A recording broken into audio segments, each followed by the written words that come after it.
नमस्कार दोस्तों, जान लेते हैं यूपी के सभी 75 जिलों की बड़ी खबरें। इससे पहले आप हमारे चैनल को सब्सक्राइब करके वीडियो को लाइक कर दें और हमें ये बताएं कि आप ये वीडियो किस जिले से देख रहे हैं। यूपी में तेज हुई ठंड, हवा की रफ्तार बढ़ी तो सताएगी शीतलहर, जाने मौसम का हाल। मौसम विभाग ने 26 और 27 नवंबर को पश्चिमी और पूर्वी उत्तर प्रदेश में मौसम शुष्क रहने और सुबह के समय कहीं कहीं छिजला से मध्यम कोहरा छाने की संभावना जताई है। लखनऊ और आसपास सुबह के समय कोहरा और बाद में धुंध रहने की संभावना है यदि हवा की गति बढ़ी तो। अब घर बैठे लगवाएं सोलर पैनल, पाएं 78,000 तक की सब्सिडी, ऑनलाइन आवेदन करें। पीएम सूर्य घर योजना। आज के समय में बिजली हमारे दैनिक जीवन कार्य का अनिवार्य हिस्सा बन गई है। घर, दफ्तर, उद्योग, दुकानें और खेती जैसे सभी क्षेत्रों में बिजली की जरूरत लगातार बढ़ती जा रही है। खासकर ग्रामीण इलाकों में बिजली कटौती एक सामान्य समस्या है, जिससे किसानों को सिंचाई और कृषि कार्यों में कठिनाई होती है। ऐसे में सरकार ने पीएम सूर्य घर योजना शुरू की है ताकि नागरिक अपनी छतों पर सोलर पैनल लगाकर बिजली की समस्या से समाधान पा सकें। बकरी पालन लोन योजना 2025, 2 लाख से लेकर 50 लाख तक सरकारी लोन सब्सिडी के साथ आवेदन शुरू। बकरी plan subsidy national livestock mission और नाबार्ड के तहत बकरी पालन योजना 2025 के लिए आवेदन करें। जाने 25 से 50% तक की सब्सिडी, 50 लाख तक का लोन राशि, आवश्यक पात्रता दस्तावेज और ऑनलाइन आवेदन करने की तिथि आपको मिल जाएगी। किसान योजना 23वीं इंस्टॉलेशन। ये वे किसान हैं जिनके खाते में नहीं आएगी 23वीं किस्त, चेक करें कारण। किसान की 22वीं किस्त जारी होने के बाद अब बारी है 23वीं किस्त की, लेकिन कई किसान ऐसे हो सकते हैं जो इस किस्त के लाभ से वंचित रह सकते हैं। यूपी में बिजली उपभोक्ताओं के लिए बड़ी खबर, स्मार्ट मीटर को लेकर हो सकते हैं ये बदलाव। विद्युत नियामक आयोग ने वर्ष 2025-26 के टैरिफ आदेश में लिखा है कि रिडेम्पशन डिस्ट्रीब्यूशन सेक्टर स्कीम में भले ही उपभोक्ताओं को कनेक्शन और प्रीपेड स्मार्ट मीटर लगाने की बाध्यता है, लेकिन विद्युत अधिनियम 2003 की धारा 47.5 उपभोक्ताओं को पोस्टपेड अथवा प्रीपेड स्मार्ट मीटर चुनने का विकल्प देती है। छात्रों के लिए शानदार मौका, भारत सरकार सभी को दे रही है फ्री लैपटॉप, आवेदन शुरू। भारत के विभिन्न राज्य सरकारों को तकनीकी शिक्षा निकाय और मेधावी और आर्थिक रूप से कमजोर छात्रों के लिए फ्री लैपटॉप योजना चलाई जाती है। इस योजना का मकसद डिजिटल शिक्षा को बढ़ावा देना और छात्रों को तकनीकी उपकरण मुहैया कराना होता है। प्रधानमंत्री फसल योजना के नए आवेदन शुरू। प्रधानमंत्री फसल बीमा योजना केंद्र सरकार किसानों को प्राकृतिक आपदाओं और फसलों के नुकसान से बचाने के लिए योजनाएं चला रही है, जिसमें प्रधानमंत्री फसल योजना सबसे प्रमुख है। इस योजना का उद्देश्य खरीफ, रबी और बागवानी फसलों के लिए बीमा उपलब्ध कराना है ताकि फसल खराब होने की स्थिति में किसान को आर्थिक सुरक्षा मिल सके। आर्यन यादव वेडिंग। मुलायम सिंह यादव के परिवार में आज फिर शहनाई गूंजी। अखिलेश के चचेरे भाई आर्यन और शेरिंग ने साथ में फेरे लिए। पूरे जश्न का माहौल दिखा। मंच पर एक साथ सैफई परिवार दिखा। सभी ने आर्यन और शेरिंग को आशीर्वाद और बधाइयां दी।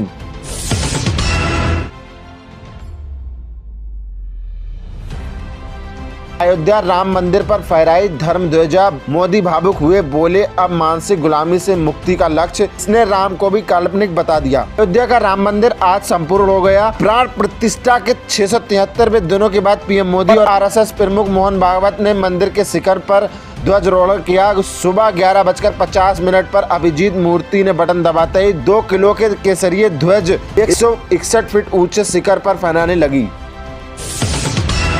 यूपी में 2027 में कांग्रेस को चाहिए 85 सीटें, सपा से बारगेनिंग कराने के मूड में।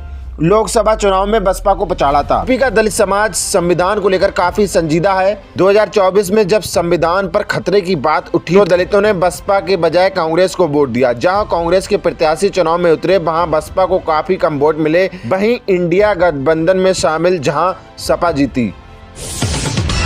गुरु तेग बहादुर ने दिया धर्म के प्रति समर्पण का संदेश। लखनऊ में आयोजित कार्यक्रम में बोले सीएम योगी। सिखों के नवे गुरु तेग बहादुर के 350वें शहीदी दिवस समारोह में शामिल हुए मुख्यमंत्री योगी आदित्यनाथ ने कहा कि गुरु तेग बहादुर ने धर्म के प्रति समर्पण का संदेश देकर अपना शीश कटवा दिया। उनका बलिदान देश की एकता और अखंडता को बनाए रखने का काम करता है।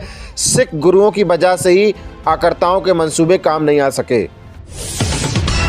बुजुर्गों के लिए डाकघर ने शुरू की नई सुविधाएं, पोस्टमैन घर पर ही आकर बनाएंगे जीवन प्रमाण पत्र। नोएडा में डाक विभाग ने बुजुर्ग पेंशनधारियों के लिए घर बैठे जीवन प्रमाण पत्र बनवाने की सुविधा शुरू की है। अब पोस्टमैन घर आकर बायोमेट्रिक डिवाइस से प्रमाण पत्र बनाएंगे, जिससे चलने फिरने में असमर्थ बुजुर्गों को कोसाकर जाने की आवश्यकता नहीं होगी।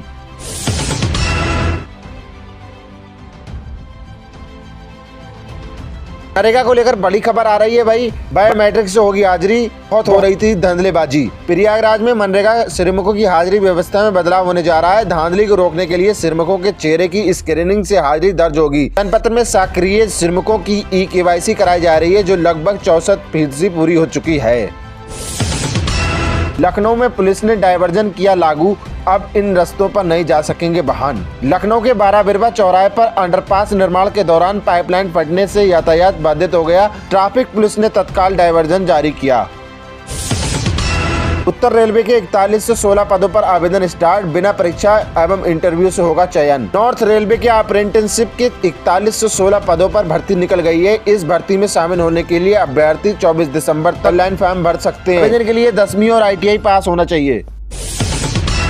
यूपी में 3 करोड़ किसानों के लिए बड़ी खबर, अब आधार से मिनटों में बदलेगा खतौनी का नाम, सम्मान निधि का रास्ता साफ। यूपी में जिन किसानों का आधार कार्ड और खतौनी में नाम का मिलन नहीं हो रहा है, वे आसानी से आधार कार्ड के अनुसार अपनी खतौनी में नाम सुधार कर सकेंगे। इसलिए राजस्व विभाग प्रदेश व्यापी विशेष अभियान शुरू करने का अंतिम तैयारी कर रहा है।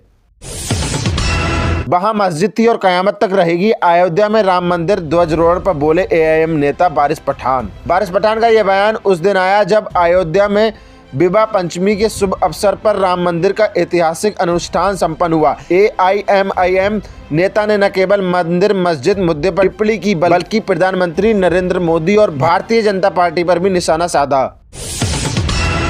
तो हम सब इस्लाम अपना लेंगे, PM मोदी ने कुरुक्षेत्र में बताया कैसे औरंगजेब ने गुरु तेग बहादुर पर डाला था दबाव। प्रधानमंत्री नरेंद्र मोदी ने गुरु तेग बहादुर की 350वें शहीदी दिवस के मौके पर कुरुक्षेत्र में औरंगजेब की क्रूरता की कहानी सुनाई। PM मोदी ने कहा कि मुगल आक्रताओं ने खूब जुल्म किए, जबरन इस्लाम स्वीकार करने का विवश किया। PM ने कहा कि गुरु तेग बहादुर नहीं टूटे।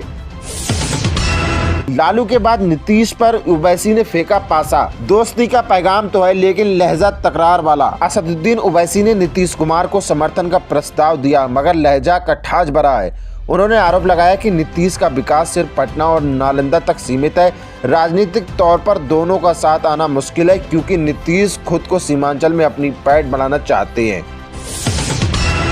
सभी बेटियों को मिलेगा 1.5 लाख रुपए का लाभ, आवेदन बनना शुरू। लाडो प्रस्थान योजना, देश की बेटियों को आर्थिक सुरक्षा और उज्जवल भविष्य देने के लिए सरकार ने लाडो प्रस्थान योजना 2025 की शुरुआत की है। इस योजना के तहत जन्म से लेकर 21 वर्ष की आयु तक बालिकाओं को लगभग 1.5 लाख रुपए तक की वित्तीय सहायता दी जाती है।